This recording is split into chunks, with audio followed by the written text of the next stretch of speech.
కాకపోతే కొన్ని యాంగిల్స్‌లే ఉపయోగించుకుంటున్నారు నరేష్‌లో. అంటే ఎమోషన్, ఎంటర్‌టైన్‌మెంట్ మాత్రమే. ఇంకొన్ని ఉండిపోయాయి. నవరసాల్లో అంటే ఇంకా మిగిలిపోయినాయి కదా చాలా. అవును. అందులోంచి అవి ఎప్పుడు బయటకొస్తాయి? ఇప్పుడు ఒకటండి, సరే కామెడీ అది ఆ పేరు ఉంది. ఎమోషనల్గా రంగస్థలం చేస్తున్నా 1 more 2 more beautiful emotional films are coming. తర్వాత విలన్గా ఒక ఫిల్మ్ చేస్తున్నాను. It's a big film, I don't want mention now. It's a pan India film.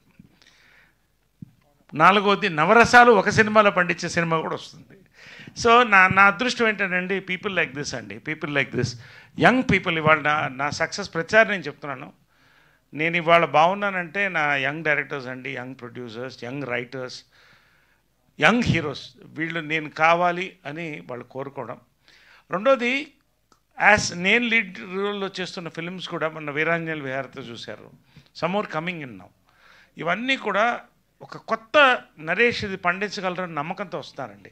ఇది నిజంగా నేను చాలా అరుదుగా వస్తుంది. ఇది నా గొప్పతనం అంటలేదు, అది పెద్దవాళ్ళ బ్లెస్సింగ్స్ కావచ్చు, వీళ్ళందరి యొక్క ప్రోత్సాహం.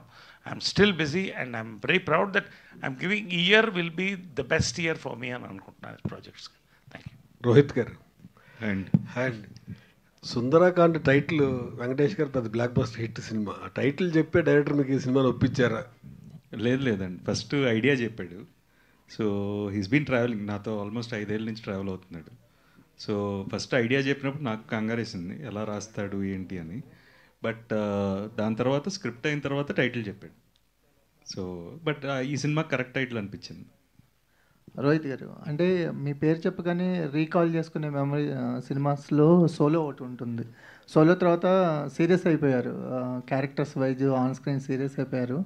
సుందరకాండ్తో మళ్ళీ మాకు సోలో డేస్ గుర్తొచ్చింది. థ్యాంక్స్. సో అంటే క్యారెక్టర్ ట్రాన్స్ఫర్మేషన్ కాదు, మీ బాడీలో కూడా ఒక ట్రాన్స్ఫర్మేషన్ కనిపిస్తుంది. రీజన్ ఏంటి? అంటే ఇంకా బెటర్గా కనపడాలంతే, అంతకుమించి ఏం లేదు. So I just felt I should look better. చాలామంది రివ్యూస్లో లాస్ట్ టైం రాశారు, so you need to be better on screen. So అందుకని తగ్గుతున్నాను. అంటే ఈ రామ్ కామ్ చేసేటప్పుడు ఒక లైటర్ వే కామెడీ ఒక టైమింగ్ ఉంటుంది కదా, అంటే ఆ టైమింగ్ని చాలా కాలం అవుతుంది మీరు ఆన్ స్క్రీన్, ఆ టైమింగ్ ఎలా అనిపించింది, మళ్ళీ రీకాల్ అనిపించింది? నో, ఇట్ వాజ్ ఎగ్జైటింగ్ అండి, ఎందుకంటే స్క్రిప్ట్లోనే ఎంటర్టైన్మెంట్ ఉందండి. సో సపరేట్గా నేను we all played our characters. Satya కూడా చాలా ఫ్రెష్గా కనపడతాడు. సో సత్యతో నాకు ఆల్రెడీ చాలా సంవత్సరాలు ఇప్పుడు లాంగ్ బ్యాక్ నుంచి ఒక ర్యాప్ ఉండడం వల్ల ఇంకొంచెం ఈజీ అయింది. రౌడీ ఫెలో కానీ, సావిత్రి కానీ.